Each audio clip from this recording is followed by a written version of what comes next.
Mga DDS na tanga, halina maglaro tayo. Oh, oh, oh, oh!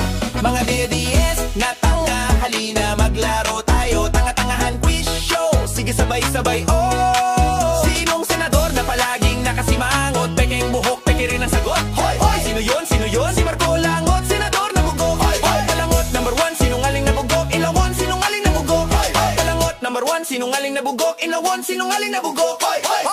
Kapag grabe naman, may SOC siyang zero donation. Pero campaign spending umabot ng 112 million. Oh! Tapos sasalin, 51 million lang ang nilagay. Magic, charot, oh! Multo ba ang nagdonate? Okay! May kaibigan daw siyang super lihim. Bawal daw sabihin, baka raw sila'y mapraning. Pero teka muna, kami pang niloloko mo. Ang kwentong mo mas malabo pa sa Ilog Pasig, bro.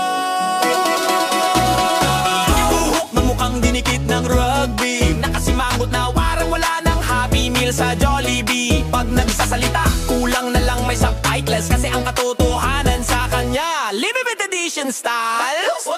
Mga DDS na tanga, halina maglaro tayo. Tanga-tangahan quiz show, sige sabay-sabay, oh! Sinong senador na palaging nakasimangot? Pekeng buhok, peke rin ang sagot. Hoy, hoy! Sino yon? Sino yon? Si Marco Langot, senador na bugok. Hoy, Marco Langot, number 1, sinungaling na bugok. Ninugon, sinugor na bugok. Hoy, Marco Langot, number 1, sinungaling na bugok. Ninugon, sinugor na bugok. Hoy, pag tinanong mo ng facts, bigla na lang umi-echo.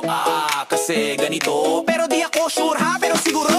Tapos sisisi pa niya ang buwan at bituin kesa umamin na mali. Grabe pang Oscar ang acting. Kung may award para sa best invented story, siya ang panalo, gold medal, walang kahati. Kaya mga DDS, ito ang laro.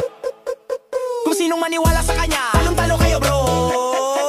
Mga DDS, halina maglaro tayo. Tanga-tangahan quiz show, sige sabay-sabay, oh! Sinong senador na palaging nakasimangot? Pekeng buhok, peke rin ang sagot. Hoy, hoy! Sino yon? Sino yon? Si Marco Langot, senador na bugok. Hoy, Marco Langot, numero 1 sa kalokohan at kasinungalingan.